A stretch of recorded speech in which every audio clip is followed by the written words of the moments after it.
Good day, magandang araw po sa inyo. Tayo po ay magsisibak ng kahoy, panggatong.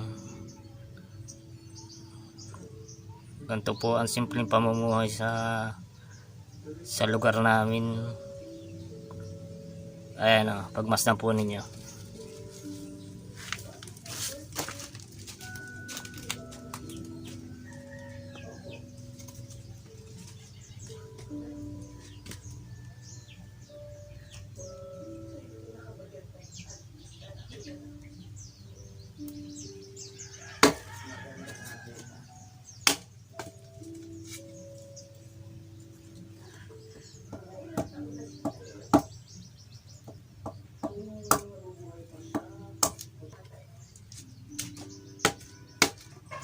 Ayan po, finished product, putol-putol na kahoy.